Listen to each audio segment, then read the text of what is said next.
Good morning and thank you for booking to attend this IFS UK and Ireland user group event. For those of you who do not know me, I am Amanda Miller and I'm the manager of the user group. We've had a busy year again running user group events, summer partner events and our new series of networking events which we've called the Lunch Club. We started the Lunch Clubs last week with our pilot event on the subject of document management and it was very well received. It was oversubscribed, so we've got the second document management lunch club at lunchtime today.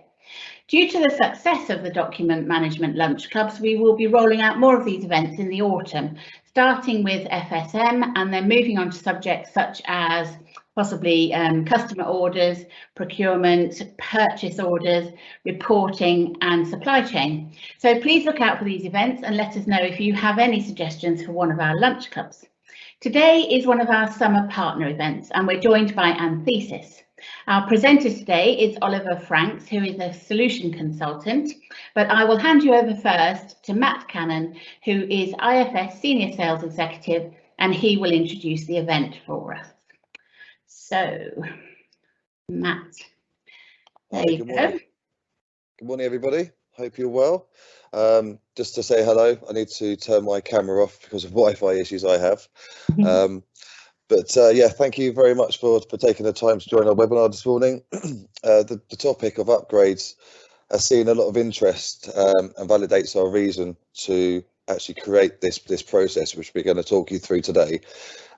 Just to give you some background, earlier this year, IFS released a new version of the software, IFS Cloud.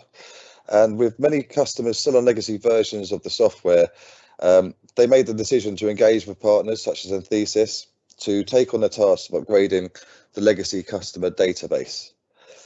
So traditionally, this was an IFS owned and managed process. The reality is they just don't have the capacity or resources to deal with the number of people on legacy versions. So that's why they started engaging with partners such as Anthesis. So we've created an Anthesis upgrade process, working with and alongside IFS, but remaining the customer's prime contractor in the process. And that's what we're going to present to you today. Before we get into that, just wanted to present a couple of slides on Anthesis. I'm sure many of you know who we are and probably have worked with us in some sort of capacity over the years, but if not, just wanted to position who we are and what we do. And our mission statement to our customers is really helping them to release the value of the enterprise applications that they use, which obviously in this case is IFS. We're currently UK and Ireland Gold Channel Partner of the Year for 2020. And essentially what we do is we sell, implement and support IFS applications. I think many of you will know Anthesis from our early days when we started the business in 2009. When we were more of a staff augmentation type business, so placing consultants on customer projects or on IFS projects, supplementing the resources that you had. And we've really evolved into a proper project delivery consultancy and partner now. Okay, so as I said, we were established in 2009. We've got a large consultancy resource pool, circa 140, 150 people, and that's growing monthly at the moment. We've worked on well over 500 projects across a number of different countries. We're currently tracking at about £10 million turnover for this year, and year on year we've been a profitable business. And we also have an offshore development and technical centre over in Sri Lanka, which allows us to offshore some technical work and some support work, which gives our customers a more cost-effective method of paying for resources. So in summary, what I wanted to really get across today is that we're a credible business. We've got a lot of experience in IFS. We've done many projects. We've evolved from that staff augmentation partner to a proper delivery partner. So we sell, implement and support IFS applications, and that's what we do now, and that's how we've evolved as a business. And we're growing our delivery team month in, month out. So we really are a partner that customers can trust and work with in terms of their upgrade process. Okay, hopefully that's a quick but nice introduction to Anthesis, and I will hand over to Oliver to take you through our upgrade process. Thank you very much. Thanks, Matt. There's a really key point that you identified in there that I think is probably the reason why most people are sat here today, which is that the real hot topic within IFS that we found at the moment is that upgrading process. Whether you are on IFS 7.5 SP6 still, or IFS Apps 8 or 9, obviously you'll be aware of changes to the way that IFS are working with their support contracts to basically get people up to a later supported version and ensure that we're kind of getting the benefit of what the new functionality is. And what we're hearing a lot from people that we're talking to about IFS is that actually it's not always easy to make a compelling reason to get that upgrade done. And we know, because we've done a few of them now, upgrades can be a tricky business. You need time from a systems engineer from IFS to do a technical upgrade aspects of it and uplift mods and things like that. You need a really strong project management team, because what we're effectively doing is telling the business that they're going to have roughly what they had before with a slight improvement, but we're going to have to go through a fair amount of pain to get there again. You need technical consulting from either internal or from external resources to get people up to date on the new housekeeping of the new versions, things like projections in Arena. And you need another good team of super users who you're going to have to drag kicking and screaming from the business to come and help out on this project. So we understand from the conversations that we've had and from our experience that, you know, not only is upgrading a tricky business, but it's sometimes difficult to get buy-in for as well.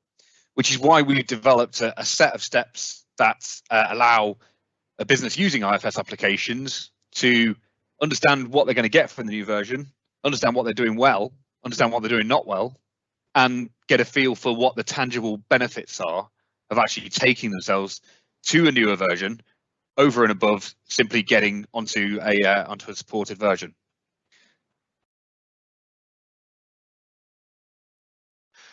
So what are the benefits of the way that we do things? So our first step in this scenario, and it's something that you can do internally. I'm sure a lot of people will have the skills to do this anyway, but it's something that our customers are really liking from us, is that we do what we refer to as a bit of a pre-study. So this is a conversation with our functional experts and solution architects about how the business uses IFS and how that system fits together under your roof. So this consists of interviewing key stakeholders and management, as well as interviewing end users of the system to see how those processes are being run in the system and understand where we can make improvements. And I'll give you just a couple of examples on those in a second. But the output of what we do here is a kind of shopping list, as it were, a pick and mix of all the things that you could do within your system and within your business to improve the way that you're working. So this could be as simple as ticking a checkbox at site level, changing the way that one of your customer order types works, all the way up to, you know, this is a suggestion that maybe you could use estimate management for the quoting process that you're currently doing on spreadsheets. And what it allows you to do is it gets people engaged very, very quickly, because they feel that their voice has been heard. They understand that there is a project going on. It's not all been decided in the background, and it actually gets your project team much more engaged. It allows you to then start building a really effective business case for upgrading, whether it is a simple technical uplift or whether or not it's something much more complicated and some fundamental business change. We're finding this is kind of the ideal time to perform a full review of how IFS is actually performing for you as well. So just a few examples that we've seen as part of this. In conversations with our customers, we've seen numerous customers using spreadsheets for some complex estimate management. There is new functionality in IFS 10 to do that, called IFS Estimate Management. And we've found that a lot of the companies and customers that we've been working with simply weren't aware of that as a concept. So what we're flushing out here is, okay, we're doing that on spreadsheets, but actually there is new functionality to do that. And it may well be that we're simply not aware of it, either because we missed a user group presentation about it or walking around in the dark. We've also managed to recommend the removal of a third-party IT ticketing system to manage the supplier creation process. So this was a company that were doing all of their supplier request forms on Microsoft Word documents and sending them around and getting, email approval for creation of suppliers. And actually, we talked them through and agreed that actually using IFS SRM would probably be a more effective way of doing that and keep it all within the system. So again, we're saving some time there through new functionality or functionality that they perhaps weren't aware of at the time. We'll spot things that may be an issue with master data as well. So we've previously spoken to a company that we're working with multiple suppliers to represent the same supplier. So for every company internally that they were looking to buy from this supplier from, they were creating a new supplier record. And I hope that some of you listening are shaking your head going, oh no, please don't do that, because that's what we said to them effectively as well. Unless you've got a good business justification for doing this, then it's duplication of data and it makes it more difficult to analyze. And of course, what we're now starting to see is much more interest from customers in actually, I want to go to Apps 10, but I also want to get some benefit from Arena. And now we're starting to get asked, okay, well, how do we get Arena in? And I'll answer that question in a bit more detail later. And we've also got another webinar on that next week. But effectively, what we're being asked and what we're talking to customers about now is where are the areas that we think Arena will take most easily, so that we can then start spreading it out across the other areas of the business as well. And there are some huge benefits to be had from this. Things like the new time booking functionality in Arena if you're not a user of Time Tracker, things like HR self-service sites, and some of the business-to-business portals as well. So we take that information and we build that pick and mix list that we were talking about, and we then help you to agree what the scope is going to be. And again, this can be something that you do internally. You may have a very clear idea of what you want to do, but if not, then the way that we do this is we effectively give you a report and work through the things that you want to include as part of that upgrade, whether they are technical uplift and a simple, straightforward change to a checkbox, or whether or not it's some fundamental business change or new modules. So we work through this and decide, okay, what needs to be part of the upgrade? What do we actually want to do as part of this project? And that obviously will affect the scope. Within this, we also confirm whatever new modules are required. So I talked a minute ago about estimate management.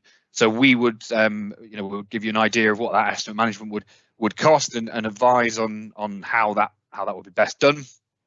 And using that information, we'll work with you. And the idea is here to get to the end of the agree scope phase and have a much more accurate project estimate of what the effort is going to be involved. It may well be at this stage that we say, you know what, we'll do a technical uplift from 8 to 10 or 9 to 10, and we don't want to change any of our processes, which is fine. But then if we work through this process and review what we're doing, at least we know what we didn't know before. That's the objective. So at this point, things we normally get asked is, how do we define the scope? To which we say, normally it depends on the size of the customer. I suppose it's a how long is a piece of string type issue, right? But we take a baseline and we start adding whatever is required on top of that. So you take an example number of days, and if somebody wants to bring in CRM, then we'll provide the estimate for an implementation for CRM as well, considering the fact that many times users know IFS and how it works. So you're actually reducing the amount of time that's required to implement something like this. We get asked, how do we set a go live date? Which of course, from your business perspective, is all about when you've got the downtime to perform the final upgrade on cutover weekend.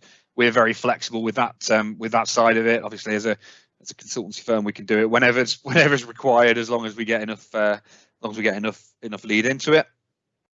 We get asked about how it's resourced. And the answer to that is, it leads back to what Matt was saying as well, is that although Anthesis started off as a staff organisation, a staff org business, we still have that side of the business. So if you feel that you don't have the resource internally, then we'll always help out on that side as well. But normally what people do is they drag, if they can, the original project team in to get involved, or perhaps there's some people within the business that you've identified that are very good as well. And how do we deal with modifications and or custom events, which I'll cover in the next section. So they're the most sort of commonly asked questions that we get about that. There will be opportunity to ask questions later on. I think Amanda's probably put it in the Q&A section anyway. So we will get the opportunity to answer some questions. So once we've agreed that scope and we know what we're going to do as part of the project, normally what we do is pass that technical upgrade across to IFS. So what IFS do as part of this upgrade, whether you go through Anthesis or another partner, or you just choose to do it directly with IFS, is they will take a copy of your existing production database, they create a new build home to do the upgrade into, and they perform that technical upgrade and provide you with a nice, fresh, shiny test environment based on your old data. So whatever version you're going from, the ultimate output of this is what IFS refer to as a build and validated process, which is a finalized test database with a set of scripts, and those scripts will have a report that goes alongside them that says, these are the issues that we found with these, this is what we've done to fix them. Now, it's then entirely up to you. I've kind of put Anthesis perform here, but if you've got the technical skills in-house, there's no reason why you can't run the scripts that IFS provided to do the upgrade. What a lot of our customers have found is that they're sort of happy doing it, but they would prefer to pass it across to someone who does it on a regular basis rather than once every couple of years. And what we do is, while we're working through the iterations, we uplift a test database initially, and then a dev, and then a ref, and then gold, depending on how many environments that you've got. Now, it's worth noting at this point that technical upgrade from IFS is a fixed price that we get quoted, that we effectively do exactly the same number across. So it's just a cost price. And if you do have any modifications in the system, then we will effectively get a quote from IFS to do the technical uplift with those modifications. So it comes in as one number. In terms of customizations, they will get uplifted exactly as the code is. So I'll just cover that off in a second. But the point to take from this slide is that the idea is that IFS are the black box. So we throw it at IFS, and then we get an upgraded test database back. Okay, so questions that we get asked around this. So questions that we get asked around this one is, what do we do with mods? Obviously, I've mentioned with that IFS will quote for a fixed price upgrade plus any modifications. The who manages it question is effectively that if you work with Anthesis, we will manage that relationship with IFS on your behalf. So you come to us and say, we want to upgrade. The only thing that you need to do in terms of touching IFS is effectively signing the order off and saying, yes, we agree that we've requested that, and we'll manage everything else for you from that perspective as well. So there's no going back and forth between two different vendors. We've had it confirmed from IFS now that you will need to provide some hardware on site, whether that is a physical PC that's always on, or whether it's a remote desktop somewhere with some power behind it, and again, always on, is entirely up to you. But it does need to be available pretty much at all times, because a lot of the technical work happens across the day. And the will we use Arena question kind of segues into a sizing question if you're considering buying new hardware as well. And obviously, again, how long is a piece of string? It's entirely dependent on what you want to do as a customer. But we do have the information in terms of server sizing and hardware if you wanted to have a conversation with us about that as well. So no problem from that perspective. Okay, so when we get to a point where we have got a new upgraded test database that we can start working in, there are two options for what we work on now. We can work obviously in that test database and start uplifting those processes. It's worth mentioning at this point, I think, as well, that we can also request from IFS at this point what they refer to as a PPE, or a product preview environment. And what that gives you is, it gives you your test database to run your data through, and it gives you what used to be called e-learning or race database, which has all the sort of IFS standard data in, so you can have a poke around and a play around in there to see how certain functions work before you make those changes in your test database. So from our side, what this next step looks like is what we refer to as net change. The reason why we call it net change and not net change training is because that's kind of how it used to work on the upgrade side. It used to be the case that you said, we want to upgrade to the latest version, and you go to IFS and they'd say, okay, yeah, you need 10 days of net change training in manufacturing, or 5 days of net change training or supply chain or whatever. And then you'd sit with an IFS consultant and work through what the new functionality is and make decisions about what you're going to use and what you're not going to use. Now, obviously, we do that differently because we've already done that stage. We've already had those conversations in the pre-study. We've already identified what we want to bring in as part of the new scope, and we've already said, okay, of the 100 new features, we're interested in 60 or 65. And we're not particularly interested in the other 35 or 40. So we've already done that bit. We've already done the bit where we figure out what it is that we want to do. And what we're now looking at is, okay, how do we deliver that change? So we'll perform those upgrade workshops. So we're working through the processes as they are and make sure that everything that you need to do as a business still works. So, you know, the way that you set up purchase orders still works, and the way that we want to run a customer order still works, and the way that we want to create a project and attach project cost revenue elements and all that sort of stuff. We make sure that that still works. Whilst we're walking through those processes, our team, our consultant team, or whoever you're working with, hopefully will point out things that have changed. So, for example, when we're creating a customer order and we're talking it through, and somebody says, "Oh, actually, sometimes when there's a problem, we have to cancel this customer order and rekey it later on." We'll say, "Well, no, hang on. You could use the new customer order hold functionality rather than cancelling and recreating the order, or the checkbox on the line, or whatever the requirement is." So, as we're walking through those processes, we'll guide on how they can be slightly improved, as well as how they can be improved on a major scale, and we'll start to introduce those items that have been scoped in as part of the pre-study for that upgrade process. So these are probably quite similar in many ways to the workshops that you would have done on the implementation side first time around, except the difference is both sides of the table know how the application works, and one side of the table, i.e. you guys, know exactly how your business works as well. So your consultant in this scenario is there to guide, help out, and optimize and streamline those processes rather than necessarily show you how the base functionality works. We find that really advances user knowledge and really expands it upwards. Whilst we're working through these, you guessed it, we're going to find some issues as we run these processes, whether they are Crystal reports not working correctly, or IFS report designer reports missing fields that you need on there, or maybe we've got new data that we're putting in for things like pro forma invoices where we need to include that data onto the IFS report designer field, or even where we've got a configuration that's been uplifted by IFS exactly as the code is, remember, that no longer works. Maybe the tables have changed, or one of the field names has changed. So I mentioned earlier with IFS, they will upload they will uplift the modifications because obviously that's part of your maintenance agreement with them. They will uplift the customizations that exist in your database exactly as the code stands today.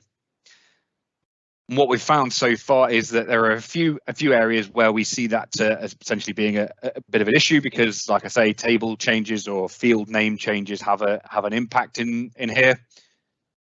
And like I say, you may need to do report change as well. Now, from our side, as Matt mentioned, we have effectively a global support team on a functional and a technical basis that are based out in Sri Lanka. So what we've worked on so far with a lot of the customers that are doing this with us is we've effectively said, right, let's build in a little bit of fat so that your technical team have got time to get to grips with a new version without having to get bogged down with slight tweaks to custom events.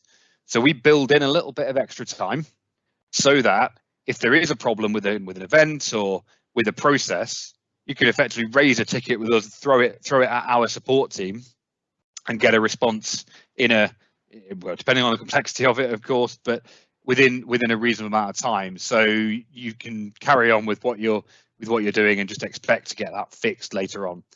And that can be, it could be that you've got a technical team that are very willing and you don't want that service from us, or you could be that you're actually running a very lean team and actually you want more time from us on that side. So in this phase, what we're really looking at doing and what we're really looking at achieving is empowering your users to understand what the new functionality does and what the new parts of the UI do, as well as giving what we've scoped in at the start of the project. So the output of this stage is obviously readiness to start running pilots against the solution that we've built. So at this stage, what we get asked, generally speaking, is who do we need to run these net change workshops? So this is the first involvement really that your team will have with the new application. So we've done the pre-study up front, and we've had the conversations with them about what the new world looks like and what we want to do in the future. Then they've effectively heard nothing for a few weeks while IFS are doing their technical upgrade. And then all of a sudden we've got this test database which is available and we can start playing around in. So the question now becomes, who do we need, and to an extent, how do we keep the scope down? And what we'd normally say with this is it's useful to have anyone that's affected by the process that's in there. If you can make available some of those people who will be affected by a process to sort of dive in and out of those sessions. I know it's not particularly easy in the world as it stands today, but hopefully we'll get back to sort of being in the same place with these workshops in the near future. It's really useful if we can get people to duck in and out of this, because in these workshops you cover an awful lot more than you would have done in your initial IFS workshops, because you're no longer learning the application, you're effectively just learning the UI changes. So we tend to cover a lot more in a day. So people tend to need to hop in for 30 minutes or 40 minutes just to give a view on what they do at the moment and how it affects them. So the answer to who do we need is your project team, but also a little bit of availability from those people that will be affected by a process change or some new functionality. With regards the next one, what is an upgrade workshop? I've kind of answered that one, but it's a question that we get asked quite regularly because obviously it's different to the original implementation. I'd say we get more done because hopefully most people sitting around the table kind of know how IFS works and functions anyway. But what we'll do is walk through those processes as they are in the new version and add to it. So we're effectively taking the model that you've already built and adding some extra bits. So if it's like a Lego castle, you'd add little flags. How do we put in new functional impacts? Well, that's part of the process that we've just been talking about, really. But those areas do tend to take a little bit longer because we are training on new functions, and now we've got a mature application where actually things work in a certain way, and we need to get more people involved. So sometimes when we're putting new functions in for this stage, there does need to be more people involved and more consideration for it. And then the final question on that is what do we use Arena for? And whilst the ideal time and the optimal time to flush this out is as part of the pre-study, actually what we're finding is that when we start to get involved in the workshops, people are saying, actually, do you know what? This doesn't seem like that complex a process, and it's done by someone who actually doesn't use IFS very much. And if that's the case, then the two questions that you ask out the back of that is, okay, hang on, can we do this in Arena? Do the screens look quite familiar as a process flow as it sort of is today? And if that's the case, we then just need to work with the technical team or yours or ours, it doesn't matter which way around, and just identify which Arena projections that will need versus what the traditional IFS permissions are. So permissions for Enterprise Explorer, projections for IFS Arena. But there's nothing stopping you from doing a process that you do in Enterprise Explorer and moving it straight into Arena. It's fundamentally the same system. It's a different UI. Obviously, it's fundamentally the same database, the same basic data applies, the same master data applies, and the majority of the process flows will be very, very familiar to anyone using IFS at the moment. So if we do work through a workshop and midway through somebody says, actually, how does this look in Arena? Then it's not the case that it takes hours of setup to get someone using that side of the system. It's actually quite a quick process to say, right, okay, let's run exactly the same process through on the Arena side. It probably won't look exactly the same as what you're used to, but let's see if it's easier than what you're doing at the moment, or let's see if it's just something that the users feel happier with. So when we finish those net change workshops, and I suppose finish is a misnomer because you never really finish the improvement workshops. But once we've got to a point where we should be happy with how those processes work, we'll start running an iterative pilot process. So this consists of starting the process flow and doing a sort of an as is end to end. So ideally, we want to have built up a scenario at this point where we've got a product running all the way through a factory, or a serviceable asset being created and then being managed and service being requested on that asset longer term. But what we're looking for here is to run a pilot one and see if everything fits together. 9 times out of 10, we'll find at least one problem within that pilot one. So we'll stop at that point, or we'll work through the rest of the pilot, I should say.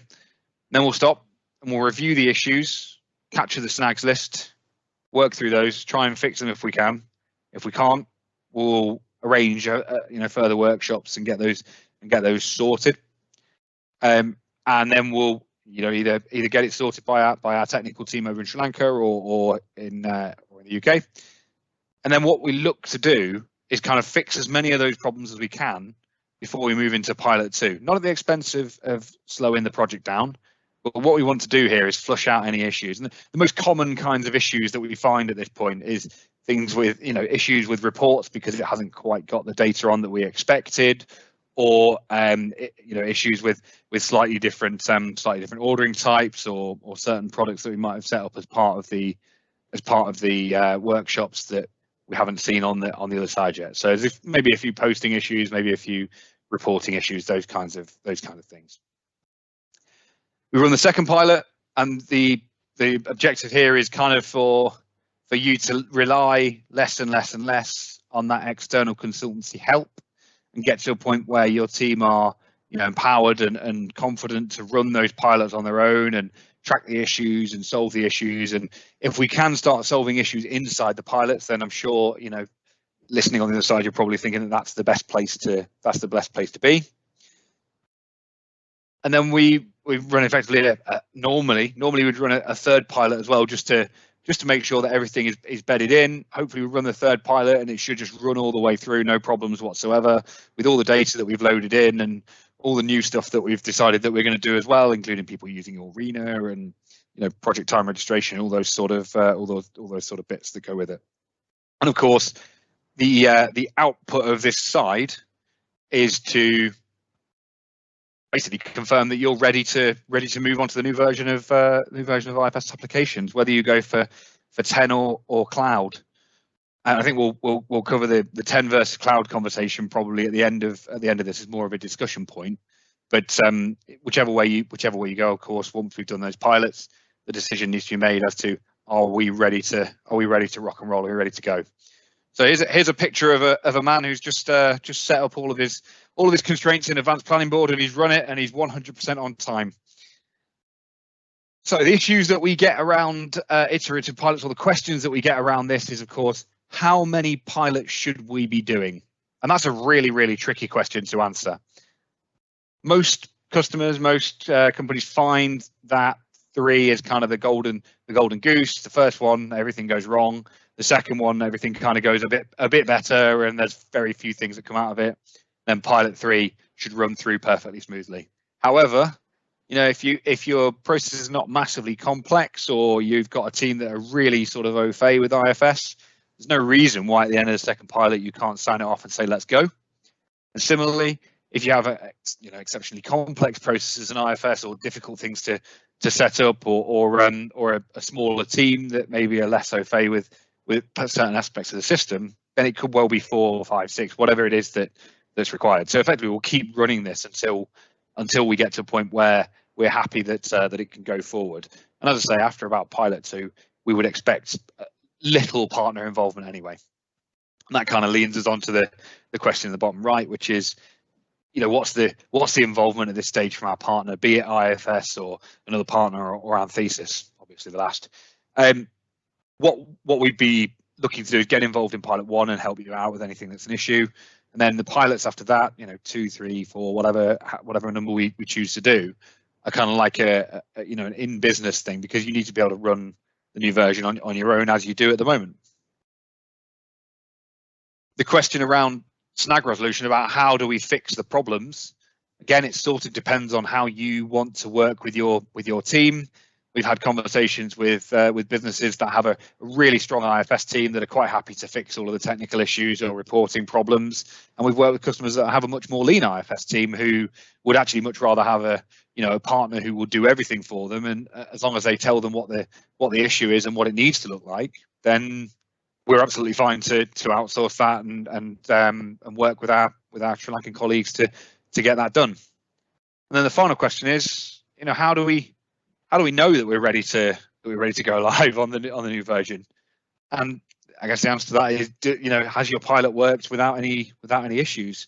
Or if it has worked with issues, what kind of issues are they? Are they things that affect your day-to-day processing and multiple orders? So if you're a fast-moving consumer goods manufacturer or a food and beverage, then we need to make sure that all of those day-to-day transactions run extremely smoothly in all scenarios.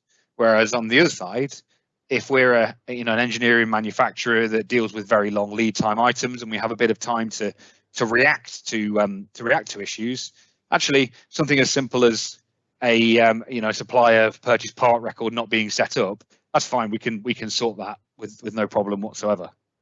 So it really depends on how comfortable you feel at the point where we finish a pilot and whether or not you think it's ready to take to the steering committee to sign off going live on whatever version of IFS we choose.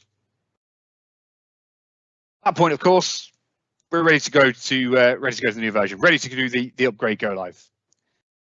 And depending on what you want, from us, you can request that we are present for your cutover weekend and that we help you out with it.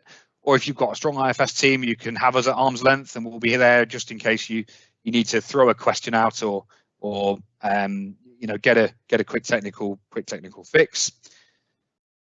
And then from there, you may or may not be aware, if you want to, you can then go down the route of arranging a managed services contract with Anthesis that will give you that same service of being able to throw problems into that black hole and get a resolution in a timely fashion. Of course, that's not the end of the project, because if we just hop back again to our pre-study at the start, we've now got an upgraded system and a list of future projects that we think might be of benefit to the business, whether that is new modular implementations or fundamental changes to the way that certain pieces of the business work. You've then got a project list to carry on working on out the back of this. It's entirely up to you at what pace you do that and at what cadence you choose to do those changes and those updates. We'll be here for you if you want to do it quickly. We'll be here for you if you want to go slowly and just throw questions at us. Either way.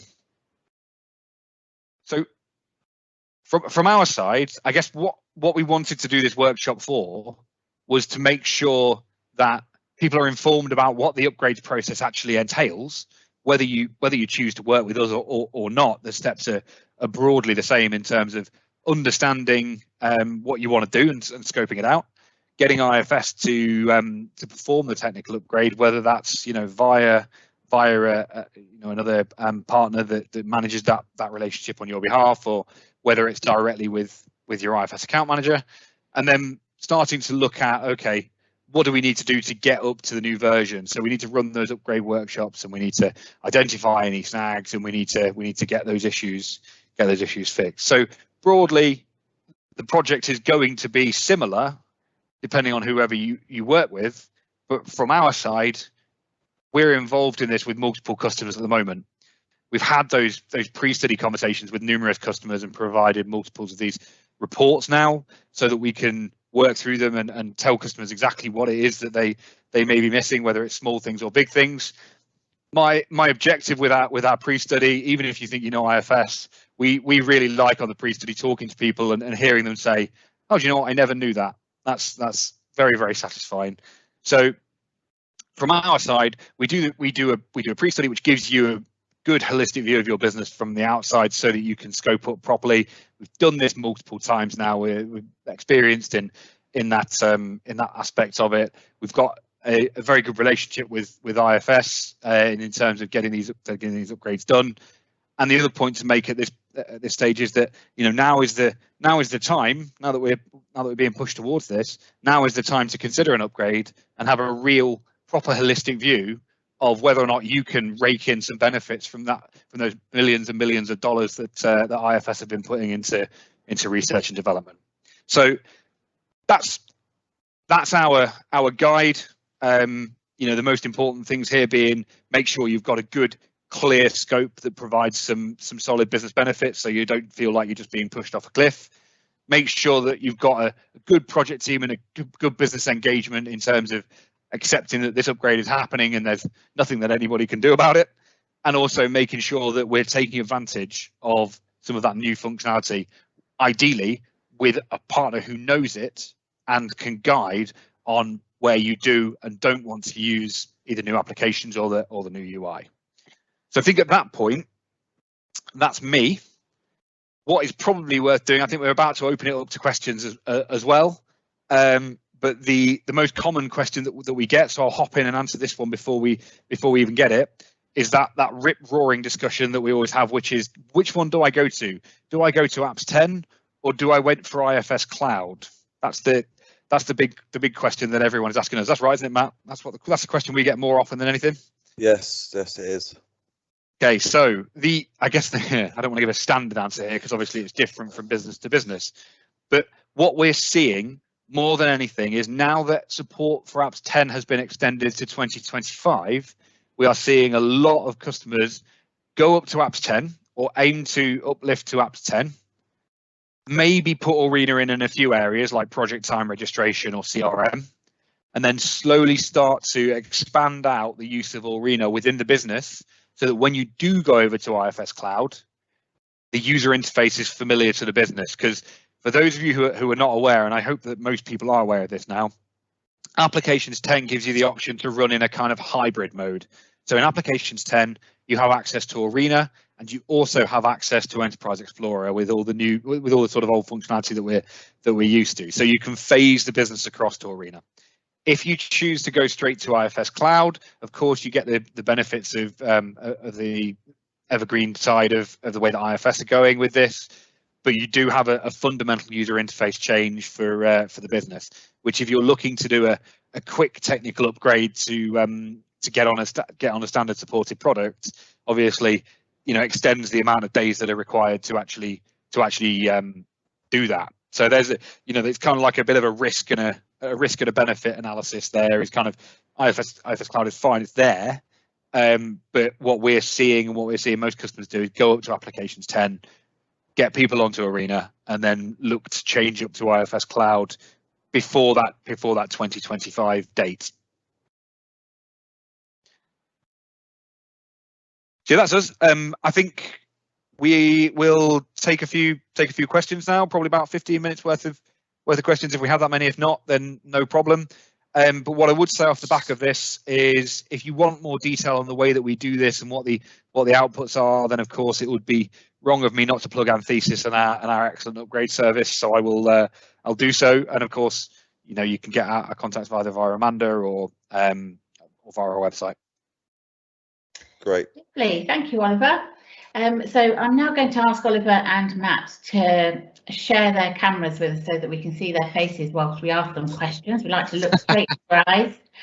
No problem. Let me just. So we have got a few questions to ask you. And we'll start with, does your upgrade path replace the IFS fixed fee upgrade readiness assessment stage? I'll take that one. Yes, it does. So you wouldn't enter into an upgrade readiness assessment with IFS and do a pre-study with Anthesis. You would just do the pre-study with us, and you get the deliverables that Oliver talked about earlier. Thank you. Do you charge for the technical upgrade step, even though we have a support contract? Well, we don't. It's an IFS fixed price. So on a system that hasn't got any modifications, currently the cost is £30,000, which is fixed. We subcontract IFS in to do that piece of work. So you're only ever dealing with one vendor, one prime contractor, which would be Anthesis. But unfortunately, your support and maintenance does not cover that technical uplift. Okay, thank you. I think you might have already answered this one, but I'll ask it anyway. Do we have to request IFS perform the technical upgrade? No, we would do that on your behalf. So Okay. you deal with Anthesis and we subcontract in IFS. Yeah, that's the aspect of it is where Matt was talking about us being prime contractor on this, on an Anthesis project. Is one arse to kick, as they say, is the way that we want to work with this. Is you've got one person to complain to and one person to tell they're brilliant. Okay, if we do want new modules, do we have to raise an order with IFS or Anthesis? That would be through Anthesis as well. So we would Yep. manage that whole process for you, really, from start to finish. So the way that IFS do the processing of those orders through partners is changing in the next few months as well. So it will be a case of, you will potentially buy it through whichever partner you're working with, in this case Anthesis, and then we'll place the order with IFS as it stands, or previously. I think you place the order with us and tell us what you want, and then effectively IFS will just send an order confirmation that you give the thumbs up to. But certainly in future, it will be just buy it straight from the partner that you're working with. Okay, thank you. That's what we got. What is the supported lifetime for apps 10 now? So it might be, I think that this one was asked just before I went into talking about 10 and Arena. The supported lifetime for apps 10 now is until 2025. Okay, thank you. Sorry. We've got a little bit of breathing space there. Yeah. A little bit. Upgrade can be a good time to cleanse your data. Would you say it's common customer practice to be mindful of their data integrity and go through a cleansing exercise during upgrade process? And how does it look from Anthesis side? Oliver, do you want to take that one? Yeah, that's a quality question. So another common question that we get asked by customers is, what do we do? Do we do a technical uplift of exactly what we've got at the moment, or do we go down this route of data cleansing and potentially looking at re-implementing rather than? And I guess the answer to the question is annoyingly is kind of like a how long is a piece of string answer, but it sort of depends on your individual circumstances as to what we do with data. I mean, we can easily pull it out of the old system and migrate it into the new one. That's no issue at all. But if we did, if you have got to a point where the master data and basic data that we have in the system simply isn't feasible for how you want to work as a business going forward, then we are working with a couple of customers that are looking at re-implementing rather than upgrading, simply because they want to shuffle all that stuff into a data warehouse and start again, because they like IFS, but they don't like the decisions that they made 6, 8, 10, 14 years ago, whatever the time scale is. It's quite a common practice. Yeah, there's a few things to consider there. How much old legacy data do you need to analyze and things like that, but there's a few options that we can discuss with you. No problem. Okay, lovely, thank you. So that's all the questions we've got at the moment. There could still be people typing away, so we'll go back and just double check before we finish. We do have a frequently asked questions list as well, document, which we'd be happy to share, which has sort of come out. It's been driven sort of out from other webinars that we've done, if that'd be of use. So you perhaps include that in the package that you send after the event. Absolutely, no problem. Okay. In the quiet time, Amanda, am I allowed to plug another event that we're doing or not? Why not? Hey, so next week we are running a webinar. Actually, it's roughly the same time next Thursday, and this webinar is identifying where Arena is very useful. So what we're looking at is 3 specific business cases in that webinar as to where we can use Arena and where it provides significant benefit on the processes that are in there at the moment. So if you're sort of looking at the Arena side and interested in doing that kind of hybrid mode that I was talking about earlier, then that's a really good way of understanding what the benefits are. And whilst I've said that, I think there's another question come through, isn't there? There is indeed. So typically, how long would an apps 9-10 technical upgrade take? I appreciate it's hugely variable. Typically, saying it again. Depending on the existing implementation. Okay, I'll hop on that one if you want, Matt. So this is, I suppose, to an extent, this depends, as you said rightly on there. It depends on the business, but the lead time that we have from IFS for the technical upgrade piece is between 8 and 10 weeks, and part of that is due to, as Matt mentioned, the constraints that IFS have resource-wise. I think we can reasonably expect that to get longer the later people leave it, because of the fact that there will be lots of customers going down this path. From a whole project perspective, what we're looking at really is the absolute fastest that we really would look to do it realistically and make sure that it actually does work properly is somewhere around 6 to 7 months. But the majority of the projects that we're working with are looking at around 8 or 9 months, I would say. Okay, lovely, thank you. So there doesn't seem to be any more questions at the moment, so I shall do a quick wrap up and then we'll just double check before we finish. I hope you've all enjoyed that and found it to be useful and informative. A big thank you to Oliver and to Matt and to Mike, who helped me arrange the event with Anthesis, and of course to Anthesis for their continued support of the user group. We hope to see you all at another event very soon. Many thanks to you all. Bye-bye. Thank you very much. Thank you. Speak soon. Bye. Bye-bye.